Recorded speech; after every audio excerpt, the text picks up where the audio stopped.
कहानी एक तलाक की। तलाक दूंगी, लेकिन मेरी भी एक शर्त है। आज जब मैं रात को घर पहुंचा तो मेरी पत्नी ने खाना लगाया। मैंने उसका हाथ अपने हाथों में लिया और कहा, मुझे तुमसे कुछ ज़रूरी बात कहना है। वो शांत बैठकर खाना खा रही थी। उसकी आंखों में कुछ दर्द सा साफ नज़र आ रहा था। अचानक मुझे नहीं पता कैसे कहूँ, मगर मुझे उसे बताना ही था। मैंने बड़ी शांति से कहा, मुझे तलाक चाहिए। लगा जैसे उसे मेरे शब्दों से कुछ फ़र्क नहीं पड़ा, बल्कि उसने मुझसे पूछा, क्यों तलाक चाहिए। मैंने उसके सवाल को अनसुना किया तो उसे गुस्सा आ गया। उसने चम्मच उठाकर फेंक दिया और ज़ोर से चिल्ला पड़ी, तुम इंसान नहीं हो। उस रात हमने एक दूसरे से बात नहीं की। वो रो रही थी। मुझे पता था कि वो जानना चाहती थी कि आखिर ऐसा क्या हुआ जो हमारा रिश्ता टूटने की कगार पर आ गया। पर मेरे लिए उसके सवालों का जवाब दे पाना नामुमकिन था। अब मैं किसी और से, नीति नाम है उसका, प्यार करने लगा हूँ। अब मुझे उससे प्यार नहीं रहा। मैंने उसे उसके बरसों के प्यार की सज़ा दी थी। भरे मन से मैंने तलाक के पेपर तैयार किए। उसमें लिखा था कि वह पूरा घर, कार और कंपनी की 50% शेयर ले सकती है इस तलाक के बदले में। लेकिन उसने उन पेपर्स को देखा और उनके टुकड़े टुकड़े कर दिए।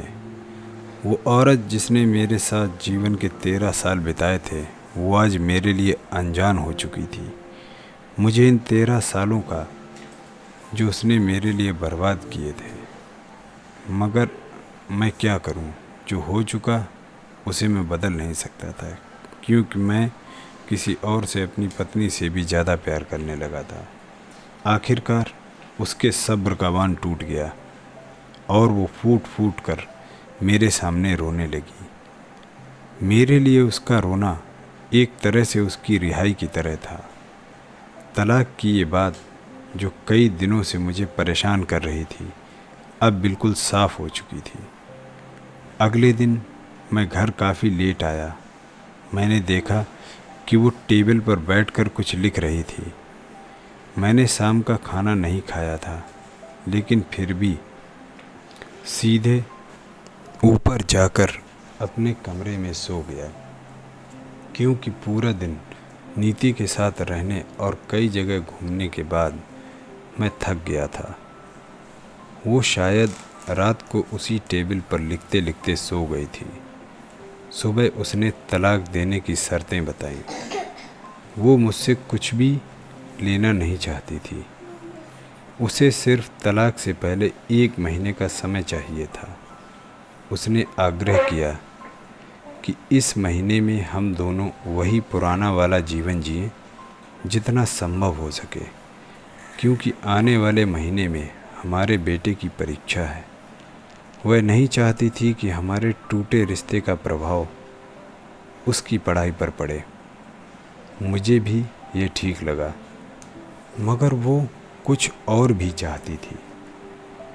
जैसे शादी के दिन मैं उसे उठाकर अपने शयन कक्ष तक ले गया था, उसी तरह हर रोज़ 1 महीने तक मैं उसे शयन कक्ष से उठाकर मुख्य द्वार तक लेके जाऊं।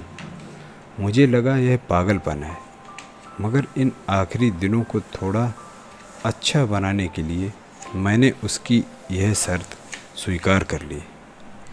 नीति को अपनी पत्नी की सभी शर्तें बताईं तो वो हंसने लगी।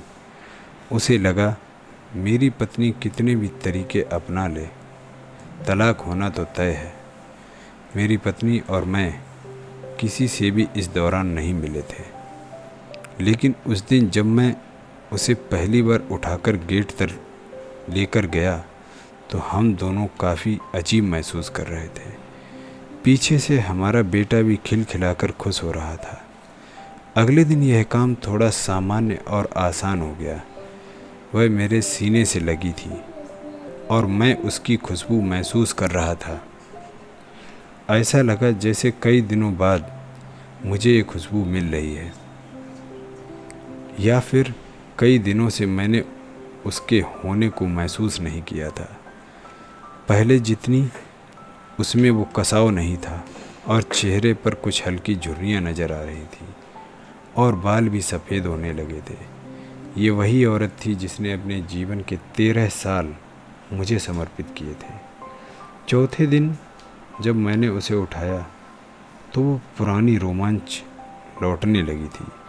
5वें और 6ठे दिन वो पुराना प्यार फिर जागने लगा था। मैंने नीति को इस बारे में कुछ नहीं बताया था। अब उसे उठाना और आसान हो गया था। शायद हर रोज़ यह सब करने का मैं आदी हो गया था। एक दिन वह अपनी पसंद की साड़ी निकाल रही थी, लेकिन कुछ खास ढूंढ नहीं पाई। उसने सांस भरते हुए कहा कि उसके सारे कपड़े बड़े पड़ने लगे हैं। तब मुझे पता चला कि वह काफ़ी दुबली हो गई है और इसलिए मैं उसे आसानी से उठा पा रहा हूँ। मेरे दिल को एक झटका सा लगा। उसने अपने दिल में काफ़ी सारा दर्द छुपा रखा था। पता नहीं कैसे मैं आगे बढ़ा और उसके सिर को छूकर देखा। अचानक हमारा बेटा आया और बोला, पापा, ये तो मम्मा को उठाकर बाहर ले जाने का समय हो गया है। उसके लिए अपने पापा द्वारा मम्मा को इस तरह उठाकर ले जाते हुए देखना जीवन का अभिन्न हिस्सा बन गया था। मेरी बीवी ने हमारे बच्चे को बुलाया और ज़ोर से उसे गले लगा लिया। मैंने अपना चेहरा दूसरी तरफ कर लिया। मुझे लगा कहीं मैं अपना निर्णय न बदल लूँ। मैंने अपनी पत्नी को रोज़ की तरह उठाया और बेडरूम से सिटिंग रूम होते हुए हॉल तक लाया। उसने प्यार से दोनों हाथ मेरी गर्दन के आसपास रख दिए। मैंने उसे ज़ोर से पकड़ रखा था, बिल्कुल हमारे सुहागरात की तरह, मगर उसका इतना कम वज़न मुझे परेशान कर रहा था। महीने के आखिरी दिन जब मैंने उसे उठाया तो मेरे लिए एक कदम भी चल पाना मुश्किल हो रहा था। हमारा बेटा स्कूल जा चुका था। मैं अपनी कार से ऑफिस गया और कार से कूदकर बाहर आ गया, बिना कार को लॉक किए। मुझे डर था कि अब एक पल की भी देरी मेरा इरादा बदल देगी। मैं ऊपर गया। नीति ने दरवाज़ा खोला और मैंने उससे कहा, सॉरी नीति, अब मैं अपनी पत्नी से तलाक नहीं लेना चाहता। उसने मुझे देखा और मेरे सिर पर हाथ फेर कर कहा, तुम्हें बुखार तो नहीं है? मैंने उसका हाथ हटाया और कहा, सॉरी नीति, अब मुझे अपनी पत्नी से तलाक नहीं चाहिए। हमारी शादीशुदा ज़िंदगी शायद हम दोनों के ध्यान ना देने की वजह से बोरिंग हो गई थी, लेकिन इसका मतलब यह कतई नहीं है कि हम एक दूसरे से प्यार नहीं करते। अब मुझे एहसास हुआ कि जिस दिन मैं उसे शादी करके अपने घर लाया था, उस दिन से जीवन के आखिरी दिन तक मुझे उसका साथ निभाना है। नीति के होश उड़ गए। उसने मुझे एक जोरदार चांटा जड़ दिया मेरे मुंह पर। वह रोने लगी और दरवाज़ा अंदर से बंद कर लिया। मैं सीढ़ियों से नीचे उतरा और आकर अपनी कार में बैठ गया। आके एक फूल वाले की दुकान पर रुका और अपनी प्यारी पत्नी के लिए एक प्यारा सा गुलदस्ता लिया। दुकानदार ने पूछा, इस पर क्या लिखना है? मैंने मुस्कुराते हुए कहा, मैं तुम्हें जीवन के आखिरी दिन तक यूं ही उठाता रहूँगा, मेरी अर्धांगिनी। उस शाम जब मैं घर आया, हाथों में गुलदस्ता लिए, मेरे चेहरे पर एक मुस्कान थी। मैं ऊपर अपने कमरे की तरफ भाग कर गया, लेकिन तब तक वह मुझे छोड़कर इस दुनिया से जा चुकी थी, हमेशा के लिए। वो कई महीनों से कैंसर से लड़ रही थी, लेकिन मैं नीति में इतना खोया हुआ था कि कभी ध्यान ही नहीं रहा।